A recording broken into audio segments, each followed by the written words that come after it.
সোলাইমান শকুন আসবে কিনা এই শকুন টুকুন নিয়ে তো আর কোনো আলোচনা করে লাভ নাই। আসসালামু আলাইকুম প্রিয় দর্শক, বন্যা যারা বর্তমানে বন্যাটা দেখতেছেন এবং ফেসবুক, ইউটিউব এবং টিভি চ্যানেলে আসলে ভয়াবহ একটা বন্যা ফেনী, কুমিল্লা, নোয়াখালীতে।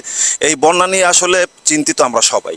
কিছু লোক আছে ফেসবুকে বিভিন্ন রকমের পোস্ট করে, যে পোস্টগুলো দেখলে একেবারে মাথা নষ্ট হয়ে যায়। সোলাইমান শকুন কই, তাশরিফ খান কই, আরে নিয়ে এগো নিয়ে ভাবার আমাকে টাইম আছে?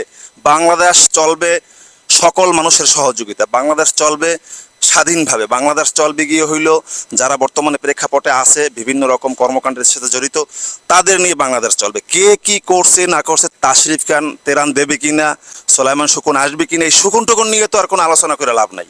আলোচনা করতে হবে এইভাবেই, যারা দেশকে ভালোবাসে তারা বন্যা নিয়ে চিন্তা করে, ওই জায়গার মানুষ কিভাবে আছে কেমন আছে এইটা নিয়েই তারা চিন্তা করে। মূলত কে কি করছে কি না করছে এই বিষয় নিয়ে তো আসলে কে কি দেবে কি না দেবে এই বিষয় নিয়ে চিন্তা করে কোনো লাভ নাই। প্রতিবেশী যদি শত্রু থাকে, সেই শত্রু কিন্তু আসলে মূলত কি আপন করে নিতে হয়। একটা ব্যক্তিকে ভালোবাসার কারণে এই দেশকে ভালোবাসা, সেই ব্যক্তি নেই এই দেশকেও ভালোবাসে না। সেটা যদি হইতো যে প্রতিবেশী যদি প্রতিবেশীকে ভালোবাসে, তাহলে এই বাদের অবস্থা আজকে পানিবন্দী মানুষের হাজার হাজার মানুষ পানিবন্দী হইতো না। এটাই বাস্তবতা। তাদের পাশে দাঁড়াইয়া দেখেন কিভাবে তারা ভালো থাকতে পারে, ভালো চলতে পারে, সেই নিয়ে আলোচনা করেন। টিটকারিমূলক কথা বলে তো আর কোনো লাভ নাই। কারণ মানুষ পানিবন্দী হাজার হাজার, কীভাবে তারা জীবনযাপন করছে, যারা শুধু ব্যাক কমেন্ট করবে তারা তো এই জিনিসটা মাথায় নেবে না, কারণ তাদের কাছে এটা কিছু মনেই হয় না। দেখেন গিয়ে সেইখানে সেই আপনার ফেনী, কুমিল্লা, নোয়াখালীতে যে কী অবস্থা মানুষের, মানুষ হাহাকার করতেছে, মানুষের 2 তলা 3 তলা বিল্ডিং ডুবে যাচ্ছে, একদম একাকার হয়ে গেছে, সাগরের মতন পরিবেশ তৈরি হয়ে গেছে সেই এলাকায়। 5টা 6টা জেলা প্লাবিত হয়ে গেছে। আর সেখানে আমরা কি করি? মানুষ বিপদে পড়ছে, যারা ফেনী এলাকায়, যারা বন্যা কবলিত এলাকায় যারা আছে, যারা পানিবন্দী আছে, প্রত্যেকে আমার ভাই, প্রত্যেকটা মানুষ আমাদের ভাই।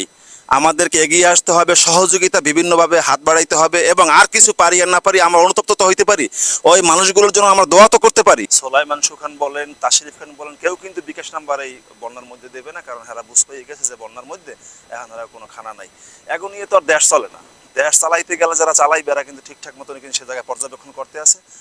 কুমিল্লা এবং ফেনী, নোয়াখালী, পরশুরাম এইসব জায়গায় যে বন্যাটা হয়েছে, বন্যাটা ভয়াবহ একটা বন্যা।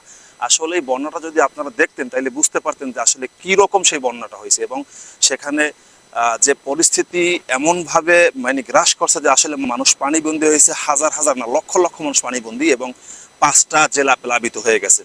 সেখানে আসলে এই মুহূর্তে আমাদের সামান্য মানুষ হিসাবে করণীয় কিছু নাই, দোয়া করা ছাড়া কোনো উপায় নাই। কি বন্যা এটা আসলে কিভাবে হয়েছে, কেন হয়েছে, এই বিষয়টা কিন্তু সবই অবগত আছে। এতদিন কোনো এই ধরনের প্লাবিত হওয়ার, পানির চাপ হওয়ার কোনো আশঙ্কাই ছিল না। হঠাৎ করে এত পানি কোত্থেকে আসে, কিভাবে এই পানিগুলো আসে, এটা পাবলিক জানে, পাবলিক বোঝে।